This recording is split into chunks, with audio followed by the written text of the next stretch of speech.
अगर आपने इस वीडियो पे क्लिक किया है तो यानी कि आपको सिंपल सा जानना है कि पास्ट कंटिन्यूअस टेंस क्या होता है। पास्ट कंटिन्यूअस टेंस के बारे में इन डेप्थ जानेंगे। सबसे पहले हम जानते हैं पास्ट टेंस होता क्या है। पास्ट टेंस होता है बहुत कंटिन्यूअस को हम सीधा बोल सकते हैं मुख्य क्रिया जारी, मतलब कि वो जो उसका कार्य है वो जारी रहेगा, उसमें चलता रहेगा, वो कंटिन्यू रहेगा। और आपका टेंस मीन्स काल होता है, तो यानी कि आपका इसका जो रूल होता है यानी कि जो इसके नियम होते हैं वो हम सबसे पहले जानते हैं। इसमें हम देखिए सिंपल सा करते कुछ नहीं है, इसमें एक तो वाज लगता है और दूसरा आपका वेयर लगता है। अगर आपका जो वाक्य है वो सिंगुलर है, एक वचन है, तो उसमें हम आपको वाज लगा देंगे। अगर आपका वही वाक्य प्लूरल आता है, एक से ज्यादा लोगों की बात होती है, तो वहां पे हम वेयर लगा देंगे। सिंगुलर का मतलब होता है एक वचन, जैसा मैंने यहाँ पे बता रखा है। एक वचन का मतलब होता है कि चाहे किसी आदमी की बात हो या फिर किसी और चीज की बात हो, अगर वो चीज अकेला है तो उसको हम मानते हैं सिंगुलर। वहीं पे सिंगुलर जो रहेगा उसमें मैंने आपको पहले ही बताया कि उसमें आपको लगाना होता है वाज। और वहीं पे अगर आपका वाक्य प्लूरल आता है यानी कि बहुवचन आता है, जैसा मैंने यहाँ पे लिखा है, अगर वाक्य प्लूरल आ गया तो वहां पे आपको उसके लिए वेयर लगाना है। और सबसे बड़ी चीज आपको कंटिन्यूअस में ये ध्यान रखनी होती है यानी कि पास्ट कंटिन्यूअस में कि वाज या वेयर दो में से कोई एक चीज लगेगा, या तो वाज लगेगा या तो वेयर लगेगा। जो वाक्य आपको लगेगा वैसा आप लगा देना। अगर एक वचन तो वाज, बहुवचन यानी एक से ज्यादा तो वेयर। आपको ये पता हो गया वाज वेयर कैसे यूज करना है। उसके बाद जो आपका क्रिया रहेगा, जो उसमें करने का काम होगा, जैसे फॉर एग्जाम्पल इसमें जाना है, मैंने इसमें लिया है जा रहा था, इसकी आप पहचान में जान लो। इसमें रहेगा जा रहा था, जा रहे थे, जा रही थी, मतलब सीधा सा आपका रहा थे, रही थी, रहे थे, इस टाइप से रहेगा। उसके आगे जा रहा या फिर सो रहा, नहा रहा, कुछ भी हो सकता है। नहा रहा था, जा रहा था, सो रहा था, खा रहा था, पी रहा था, खेल रहा था, कुछ भी हो सकता है। अगर इस टाइप से आपका आएगा तो सीधा सा आप समझना कि वो आपका पास्ट कंटिन्यूअस टेंस है। तो इसकी ये पहचान हो गई।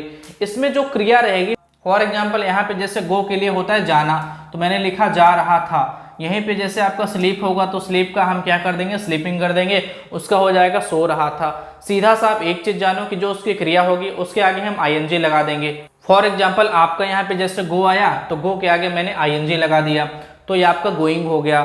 मतलब कुल मिला के आपका जो क्रिया होगा जैसे उसमें आपको ING form in the verb, मतलब कि क्रिया में आपको आईएनजी फॉर्म लगा देना होता है जो भी उसकी क्रिया होगी। तो करते कुछ नहीं है, हम इसको एग्जाम्पल के थ्रू समझ लेते हैं। वाज और वेयर, नॉट, गोइंग, ये सब सारे कैसे होंगे। ये जो आपका पास्ट कंटिन्यूअस टेंस है बड़ा ही इजी है, इसमें कुछ नहीं है। लेकिन मैं आपको एक चीज बताऊं कि ग्रामर में कुछ कुछ चीजें काफी टफ होते हैं, या फिर किसी को ऐसा भी होता है कि ग्रामर शुरू से कहीं पे वीडियो मिल नहीं पाती है, कि वो चाहता है कि मैं एकदम बेसिक से सीख पाऊँ, जान पाऊँ। तो बेसिक से ग्रामर बताने वाला या फिर स्टेप बाय स्टेप सारी चीज़ें क्लियर करने वाला वीडियो जो है कहीं पे मिलता नहीं है, या फिर लोग बहुत परेशान होते हैं तब जाके पाते हैं वो वीडियो देखने को। जो बंदा एक्चुअल में ग्रामर को या फिर इंग्लिश को सही तरीके से बिल्कुल डीप में गहराई से जानना चाहता है तो चैनल पे वो जा सकता है। क्लास 1 से आपको वीडियो मिल जाएगी, आप जाके सारी वीडियो देख सकते हो। अगर आप क्लास 1 से शुरू करना तो मैं आपसे एक चीज बोलूंगा कि आप कोई भी वीडियो कंटिन्यू देखना, उसको बीच में स्किप बिल्कुल मत करना, क्योंकि कुछ ऐसी चीजें उसमें बीच में बताई जा सकती हैं जो शायद आपको आगे चल के वो छोटी चीज परेशान करेगी, मतलब आपको कुछ चीजें शायद न समझ आए। ठीक है, बाकी आप ये वीडियो देख लो, उसके बाद से अगर आपका प्लान है तो क्लास 1 से जाओ, अदरवाइज इसमें जो जानकारी मिल रही है उसको आप अच्छे तरीके से सीखो। तो मैं पहले आपको देता हूं वाज का एग्जांपल। वाज का कैसा होगा प्रयोग वो हम जानते हैं। फॉर एग्जांपल आपको वाक्य में आता है कि राजू क्या पढ़ा रहा था, ऐसे आपको आता है तो कैसे करना है इसको वो आप जानो। सबसे पहले आपको इसमें यह देखना है कि वाक्य में प्रश्नवाचक शब्द तो नहीं है, यानी कि इंट्रोगेटिव वर्ड तो नहीं है। तो मैं आपको एक चीज बता दूं कि इसमें जो क्या है वो आपका इंट्रोगेटिव वर्ड है, यानी कि प्रश्नवाचक शब्द है। तो आपको एक चीज पता होगा, मैंने पहले के वीडियो में बता रखा है, या फिर आप नहीं जानते हो तो मैं आपको बता दूं कि जो इंट्रोगेटिव वर्ड होता है वो आपका किसी भी सेंटेंस में सबसे पहले आता है। तो इसको हम व्हाट कर देंगे। व्हाट मीन्स होता है क्या, तो व्हाट को हम सबसे पहले बाहर निकालेंगे। और किसी भी वाक्य में सबसे पहले एक नंबर पे कौन पूछना होता है तो उसका सब्जेक्ट बाहर आ जाता है। कौन, राजू क्या कर रहा था, पढ़ा रहा था। ठीक है, अब आपका एक नंबर हो गया, 2 नंबर हो गया। 2 नंबर में होता है आपका जो उसकी मेन वर्ब होती है, जैसे इसमें जा रहा था तो इसमें क्या है, पढ़ा रहा था। तो इसमें क्या होगा, वाट आपको पहले कर दिया मैंने। उसके बाद आपका जो हेल्पिंग वर्ब है ना वाज, वो आप लगा दोगे, क्योंकि जो राजू है वो सिंगुलर है, अकेला है। वाट वाज, उसके बाद आप वाज कर दोगे, ये आपका हो गया प्रश्नवाचक शब्द यानी इंट्रोगेटिव वर्ड। उसके बाद ये आपका 2 नंबर, 2 नंबर का मतलब सीधा सा होता है आपका जो ये है, ठीक है, मतलब हेल्पिंग वर्ब, उसको हम बोलते हैं 2 नंबर में लाते हैं। उसके बाद वाट वाज राजू आप कर दोगे, राजू आपका ऐसे हो गया, ये 1 नंबर है, सब्जेक्ट आपका यहाँ आ गया, मतलब जो उसकी हेल्पिंग वर्ब है ये हो गई, उसके बाद उसका सब्जेक्ट हो गया। तो जैसे पढ़ना हो गया, खुद के लिए हो गया बात, तो वहाँ पे रीड होगा, रीड का रीडिंग हो जाएगा। अगर जैसे किसी को पढ़ाने की बात हो रही है तो उसके लिए टीच होता है, टीच मीन्स होता है पढ़ाना, तो टीच की जो मीनिंग होती है वो होती है TEACH। तो मैंने क्या बोला कि कोई भी जैसे वाक्य रहेगा, जैसे गो के आगे ING लगा तो ING form in the verb, मतलब जो उसकी क्रिया होगी पढ़ाना जैसे है तो टीच हुआ, तो टीच के आगे आप क्या लगा दोगे ING, इसका क्या हो जाएगा टीचिंग, ये आपका तब वाक्य जाके सही होगा। तो व्हाट वाज राजू टीचिंग ऐसे आप करोगे तो ये आपका वाक्य कंप्लीट हो जाएगा। राजू क्या पढ़ा रहा था, व्हाट वाज राजू टीचिंग, ये आपका वाक्य कंप्लीट हुआ। मैं आपको एक सिंपल सेंटेंस का उदाहरण बताता हूँ, जैसे ऐसे ही बोल दे रहा हूँ, आप उसको थोड़ा सा सुन लो, आपको समझ आ जाएगा। मान लीजिए आपको सेंटेंस में आता है कि वह जा रहा था, तो वह जा रहा था इसमें आप क्या करोगे, जो वह होता है वह की जो मीनिंग होती है वो होती है ही, तो ही वाज आप कर दोगे ही वाज गोइंग, क्योंकि जो ही है वो सिंगुलर होता है, एक वचन।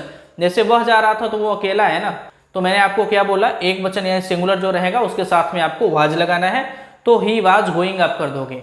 मान लीजिए आपको एक चीज और आ गया, दूसरा वाक्य कि लड़के जा रहे थे, लड़के 1 से ज्यादा हो गए, मतलब लड़के काफी ज्यादा मात्रा में है, तो उनकी संख्या ज्यादा है 1 से, तो वहां पे आप उसके लिए थे के लिए वेयर लगा दोगे, तो आप क्या कर दोगे, लड़के जा रहे थे बॉयज वेयर गोइंग, ऐसे आप कर दोगे, ठीक है, इस टाइप से होगा। तो ये आपका सिंपल सेंटेंस में होता है। ये आपका जो था ये आपका प्रश्नवाचक वाक्य है, यानी कि इंट्रोगेटिव सेंटेंस है, तो इसमें आपका ये कैसे होता है मैंने आपको बता दिया, सिंपल का भी बता दिया। अब मैं आपको एक चीज और क्लियर कर दूं कि आप जो है वेयर का प्रयोग कहाँ करोगे, नोट कैसे लगाना है किसी भी वाक्य में, वो भी आपको बताता हूँ। थोड़ा सा आप इस पे वीडियो पे आप ध्यान दो, तभी चीजें आपको समझ आएंगी, नहीं तो थोड़ी सी दिक्कत आपको आएगी। तो पूरा फोकस आपको वीडियो पे रखना है। तो आपको जैसे मान लीजिए इसी एग्जाम्पल में थोड़ा सा बता रहा हूँ, आप इसको ध्यान देना कि जैसे राजू क्या नहीं पढ़ा रहा था, अब यहाँ पे आ गया वाक्य में क्या नहीं, तो व्हाट वाज राजू। तो मैं आपको एक चीज बता दूं सिंपल सा कि अगर वाक्य में नहीं आता है तो जो उसका मेन वर्ब होता है, जैसे यहाँ पे गोइंग हुआ तो गोइंग के हम जस्ट आगे मैंने नॉट के लिए बोला है ना कि नॉट लगाना है, तो अगर वाक्य में नहीं है तो इसमें आप क्या कर दोगे, what was Raju not teaching, यहाँ पे आप नॉट कर दोगे। अगर नहीं आए तो आपको एक चीज ध्यान रखना है कि अगर नॉट आता है वाक्य में तो आपको जो उसकी मेन वर्ब होगी जो कर रहा है, जैसे टीचिंग, रीडिंग, कुकिंग, कुछ भी हो सकता है, उसके जस्ट आपको पहले ही नॉट लगाना है। ये आपका जो मेन वर्ब है और नॉट है दोनों पास में रहेंगे, सटे रहेंगे, उसके बीच में कुछ आ ही नहीं सकता, ये आप विशेष ध्यान रखना। तो हम अब आपको बता देते हैं वेयर आप कैसे लगाओगे, वेयर के साथ नॉट और गोइंग कैसे आप लगा सकते हो वो भी आप जान। तो मैंने आपको यहाँ पे सेकंड एग्जांपल लिया, जैसे आपको यहाँ पे आता है कि लड़के कक्षा में शोर क्यों नहीं मचा रहे थे, ये आपका सिंपल आता है। तो इसमें आप कैसे करोगे, मैंने आपको बोला कि जो आपका प्रश्नवाचक वाक्य रहेगा उसको सबसे पहले बाहर निकालना है, तो इसमें जो क्यों है ये आपका प्रश्नवाचक वाक्य है, तो ये क्या है क्यों, तो इसको हम सबसे पहले बाहर निकालेंगे। वाई मीन्स होता है क्यों, तो वाई यहाँ पे कर देंगे हम। उसके बाद कौन, लड़के क्या कर रहे थे, शोर मचा रहे थे, ठीक है, शोर नहीं मचा रहे थे। शोर मचाना का जो होता है वो होता है मेक अ नॉइस, तो इसको हम क्या कर देंगे, मेकिंग नॉइस, ठीक है। कैसे करेंगे वो आप जानो पहले, तो वाई वेयर कर दोगे आप, क्योंकि जो लड़के हैं उसके लिए मैंने क्या बोला कि जो प्लूरल होगा 1 से ज्यादा होगा उसमें आपको वेयर लगाना है, तो यहाँ पे आपको लड़के के लिए क्या करना है, वाई वेयर, वाई वेयर। उसके बाद फिर आप बॉयज कर दोगे, BOYS बॉयज। उसके बाद नॉट मेकिंग, ठीक है, नॉट आप कर दोगे, क्योंकि मैंने क्या बोला कि जो आपका मेन वर्ब होगा जैसे शोर मचाना, उसके लिए क्या होता है मेक का मेकिंग हो जाएगा। उसके बाद आप क्या कर दोगे, making noise, making noise NOI ऐसी होता है, नॉइस का NOI ऐसी, ठीक है। Why were boys not making noise. उसके बाद कक्षा में ये बचा है आपका लास्ट में, तो इन द क्लास आप कर दोगे, इन द क्लास होगा, यहाँ पे द क्यों लगा वो आप जान लो। जो जैसे क्लास है ना, जो कक्षा है वो निश्चित एक स्थान है, एक प्लेस है, वो क्लास एक स्थान पे फिक्स है, तो इसलिए वहां पे जो चीजें निश्चित होती हैं उसके लिए उसके पहले हम द लगा देते हैं, तो द क्लास हो जाएगा, ठीक है। तो इसमें आप क्या कर दोगे, लड़के कक्षा में शोर क्यों नहीं मचा रहे थे, तो why were boys not making noise in the class, ये आपका हुआ वाक्य कंप्लीट।